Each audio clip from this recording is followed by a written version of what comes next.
This is the 14th anniversary of an Apple product release that changed the world. Although, and I'm so glad that MacRumors has kept this thread up.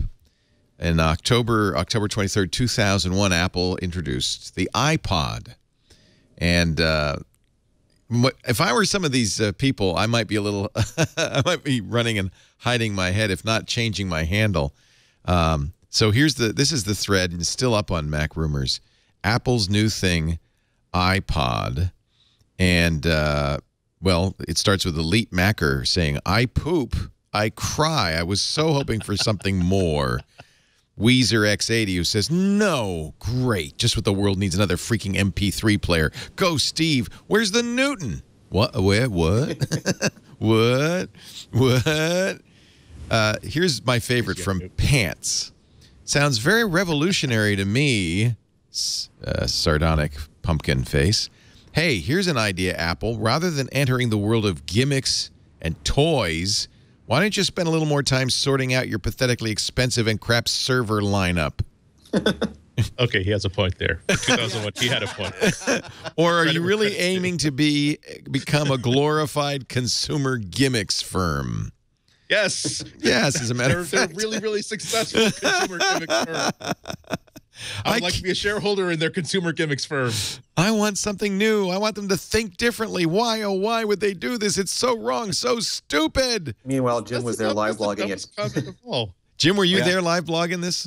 I was there. Yeah. Gee, an MP3 player with an HD. How original. Kind of reminds me of a jukebox I once knew. All Jim heard was 10,000 AC/DC songs in his pocket. Yeah. $400. Well, no, at that time, it was 1,000. Yeah, 1,000 songs in your pocket. It was a 5-gig hard drive. What was your reaction, Jim, when you first... yeah, I have mine, too. In fact, I powered it up over the weekend, and I still have my music on it. I powered it up, but I got the sad folder, unfortunately.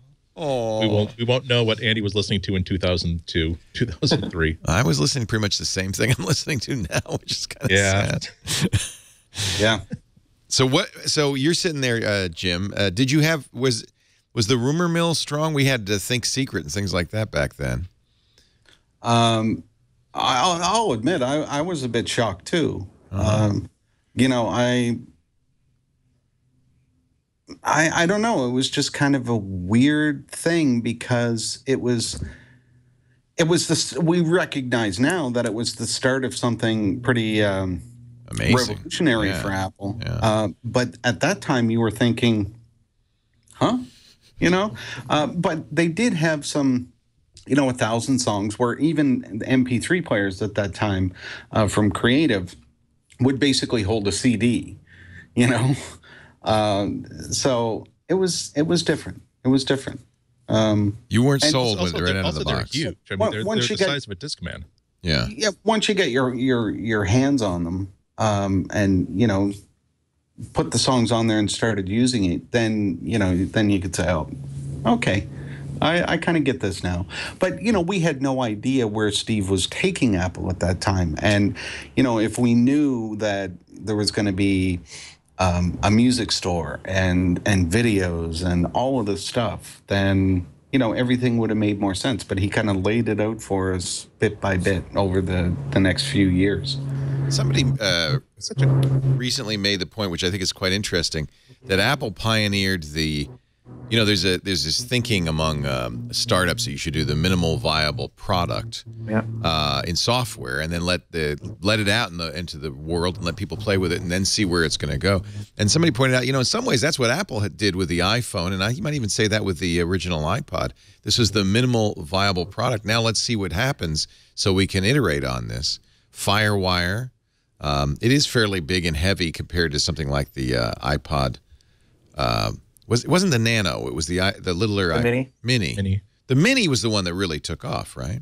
Although I think some people would argue that they make the minimal delightful product or the minimal attractive product because they don't skimp on they pick their targets well. It's not like it's the worst in everything that they could possibly put out. It's like we think this and this and this will be super attractive and it'll be enough. Like the iPhone, it didn't do a lot of things that other smartphones did, but the interface was so compelling that people wanted it anyway. That's really a good point. It's not like it's something you don't want.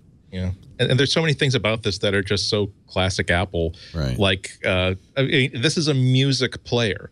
It is a music player. And how many music players have you ever seen where the most prominent button is not the play pause button? It is, you have to look all the way down here and see this tiny little silk screen thing. I couldn't find it at first. Yeah. Yeah, exactly. You have to take it's a tiny little silk screen thing, and the word iPod, you have to explain what it means because it's not iPlayer or iMusic or anything like that. And it still has it's a pod. What is that? And there's a story, one of the classic Steve Jobs stories about how, I mean, this is like a crash product. They were just buying, they were taking a lot of stuff that was off the shelf and combining them to get this out the door as quickly as they could with a level of quality that they wanted. And so they showed the story that goes that they showed Steve one of the last like working prototypes or whatever, and they show, okay, here's how this works and here's how the click wheel works, and he said, stop. Why is the screen green? And it was the LCD that had, it was a stock like LCD, like green backlit screen that was on everything. They said, well, we can get these in quantity. This is how we can get the price point down. I said, no, look at this. It's white, it's chrome. We are not putting a green backlit screen on this. This has to be black and white. Yeah. And so they had to go all the way back and source new screens. I heard at a time where they had no time or money to waste, just because this had to look and feel right. Because it's like you say, it's in, like Rene says, it's not necessarily having a feature complete product at 1.0. It's about getting someone to fall in love with it so much that they're kind of overlooking that it doesn't have as many features as something else. And when they finally do roll out 2.0 in a year or two, that customer is eager to replace 1.0 with 2.0. Yeah, mine does light up, as you can see. And nice. you have to. By the way, there's AC/DC. It looks like I have high voltage. One song. It's a long way. And Money Talks. That's it. I'm sorry, Jim, but I also have the Beatles on here, and I don't know how I got the Beatles on here. That's bizarre.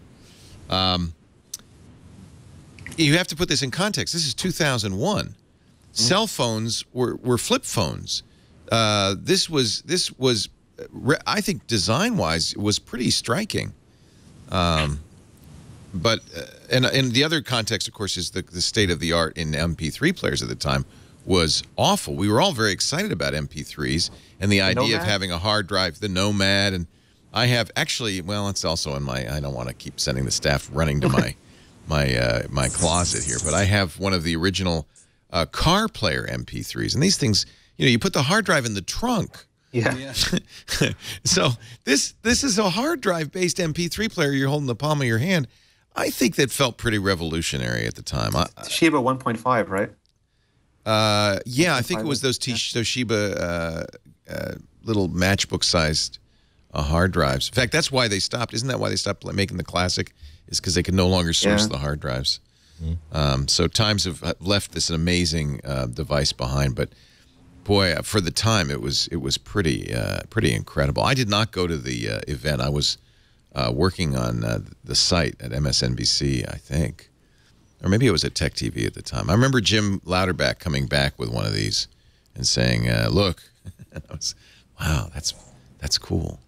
That's cool. We had played with a lot of MP3 players, and the UI was uniformly horrible. Now, you look at this now, and it's like obvious. Well, that's what an MP3 player looks like. But at the time, this was so much ahead of what anybody else had done. It was also so smart. Like I remember when I was doing product marketing, they would always point to 1,000 songs in your pocket. It's one of the best ways of explaining a complicated product to every person in the world. Like you just understood what that meant. Right. That was brilliant. Yeah. Yeah. And of course, it was $500. I mean, when by the time they got the Mini out, it was smaller, lighter, cheaper. It was half as expensive. And then there was no question this is a brilliant product. But they were willing to put out the Mini, even though this was a great. I mean, that's one of the things that I've always liked about Apple is that they're willing to cannibalize themselves. Yes, really good point. I'm pleased that mine still works. I'm sorry yours doesn't, Andy. No, but actually, I know something common to both of ours.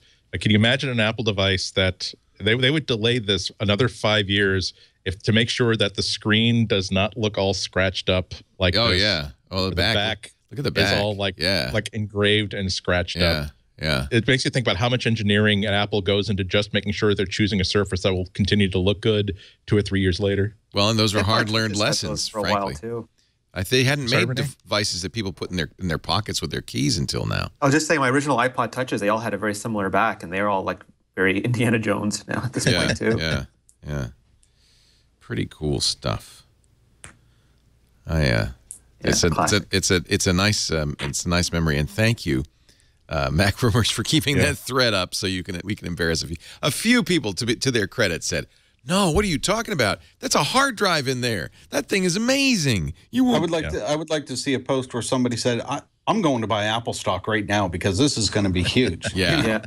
He's the guy that's in the Riviera right now, earning 20%. What would it be worth if you'd bought a share of Apple stock in 2001 when the iPod came out?